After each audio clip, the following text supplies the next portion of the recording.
Good evening, I'm Lucrezia Millerini. This is ITV News London. It emerged today that the road where a woman was killed in the stormy weather was closed by the Met, but only to cars, not people. Tessie Season died yesterday after a tree fell on her in Kensington as the tail end of Hurricane Gonzalo hit here.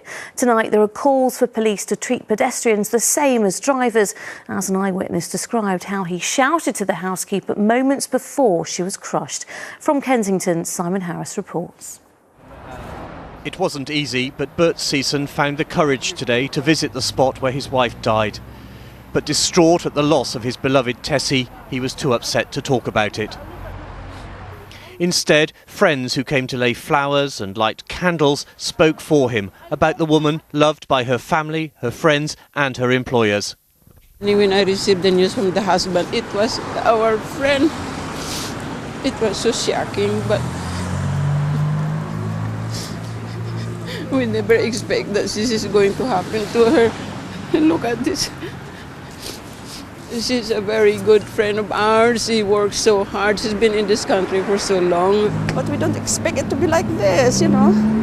1 in a million or something, you know. And then you read it in the paper and you see it on the television, the news, and then all of a sudden it's your friend.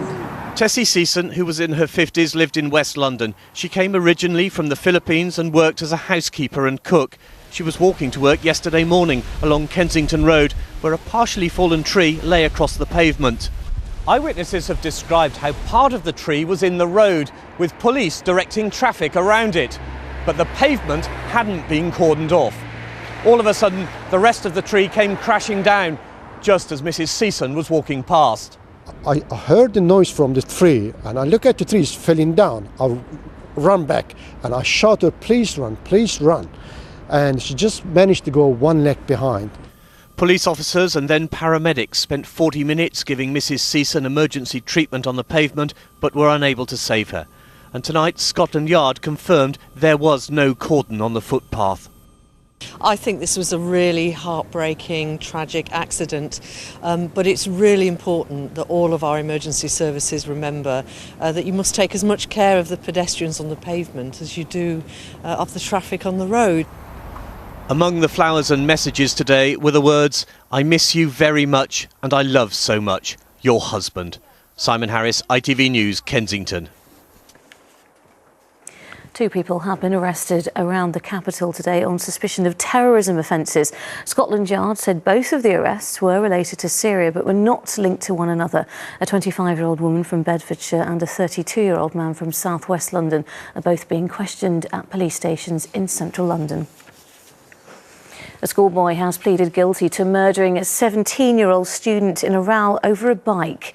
Alim Udin was killed by the 16-year-old, who can't be named for legal reasons, in Brixton this May. The court heard Alim was stabbed because he asked for his money back for a bike that was never delivered. The mother of Britain's first Ebola victim has told of her pride that her son has gone back to help others fight the outbreak in Sierra Leone. Jackie Pauli's son Will was cured of the virus at the Royal Free in Hampstead last month, and he's already back treating patients in the country where he got the disease. Tanya Mercer went to meet his proud but worried mother. Back helping those with the disease that nearly killed him. Will Pooley headed out to Sierra Leone at the weekend to continue nursing the thousands of people infected with Ebola. Back home, his mum says the family's worried, but they're incredibly proud he's gone back. This job really fulfills him, and it's what he wants to do, and we just support him wholeheartedly in that. I mean, you can't wrap your children in cotton wool and keep them next to you all the time. They've got to go off and find their own feet and do whatever it is they want, haven't they? So we're behind him all the way. Will contracted Ebola in August while nursing in a hospital in Freetown. The RAF flew him back and he was transported to the Royal Free Hospital in London, where his parents were waiting. He was sort of slightly up on his elbow, and he gave us a wave. And so we thought, yes, that's Will. He seemed not too bad. And apparently he had made the doctors laugh on the way back because he said he wanted to change his shirt because he was going to see his mum. Will spent 10 days in an isolation unit and was given the experimental drug ZMapp. Nursing staff, all the staff at the Royal Free, they were just so supportive. They cared for us as well as for him. He made a quick recovery, but he knows how lucky he was. It was quite hard for him, you know, to come back and know that he'd had all this wonderful treatment, and that at the same time there were people sort of whose only treatment was water and, you know, just a paracetamol to bring their temperature down. Despite his personal concerns, Will remained positive, even joking at the press conference when he was discharged from hospital. They incinerated my passport, so my mum will be pleased to know that I can't go anywhere at the moment. The World Health Organization has warned that at the rate the disease is spreading, there could be 10,000 cases a week by December. That's why Jackie says she always knew Will would return, and why, despite the risks, she's so proud he has. Tanya Mercer, ITV News.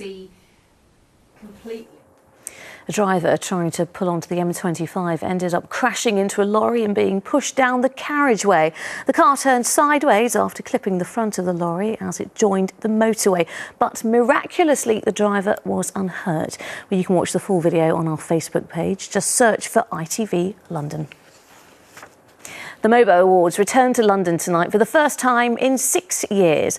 There was plenty of success for our homegrown talent, including Sam Smith, who swept the board with 4 awards for Best UK Male, Best Song and Best Album, as well as Best R&B and Soul, as well as South London duo Crept and Conan, who picked up the award for Best Hip Hop. We can catch up with all the highlights from tonight's show on ITV right after this programme. All right, let's take a look at the weather forecast now. Here's Martin.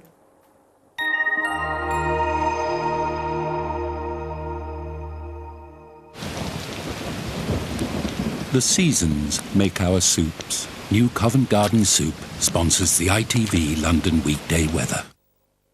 Hello again. Dry and relatively mild tonight, and then a reasonably bright start tomorrow. Throughout the morning, though, the cloud builds for all of us, so turning more overcast and dull, and bringing with a chance of the odd patch of light drizzle too. Into the afternoon, the breeze picks up slightly. That is drawing in mild air, though, so temperatures a few degrees warmer than today. Always the outside chance of 1 or 2 light spits and spots of light and patchy rain. Then some rain around on Friday afternoon, but improving for Saturday, which looks dry, bright and fine. Good night.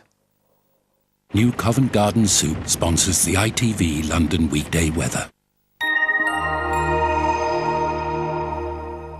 Finally tonight, smoked salmon is a delicacy most of us probably associate with Scandinavia or maybe Scotland. But how about Stoke Newington? Ole Hansen has been smoking fish in a shed there since 2007, and now he's expanding in the first of a new series looking at the weird and wonderful things that are made in London. Luke Hanrahan's been to meet the smoker of Stoke Newington. A special family recipe passed on from grandfather to grandson. Once produced just like this in Norway, 240 miles north of the Arctic Circle. But now it's made in London. Ole Hansen smokes his salmon in a shed in Stoke Newington, reviving the skills first practiced by his family almost a century ago.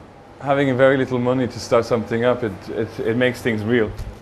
Starting from scratch, in just 7 years, he's become one of the most renowned smoked salmon producers in the country. Everyone is like so surprised I'm here in Stoke Newington smoking salmon, but if you look at history, this was an area where there probably were 30 smokehouses. If you go back 70s, 60s, and where have they all gone? And what is it about London, do you think, that has helped your business here? Well, London is an amazing place of multiculturalism. When I'm in London, I just feel that you can bump into anyone. So I guess I've met a lot of people here that have brought my salmon to places I never thought it would go. Now this is beechwood, and beechwood is very sweet. To me, I couldn't use oak.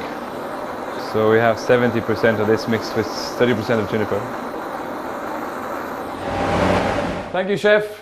In this smokehouse, a replica of his grandfather's kiln, surrounded by blackened brick walls and dozens of brass hooks. Convection currents make the salmon sway as they cure. Once we'd filled the room with 110 sides of hanging fish, following to the letter his grandfather's recipe.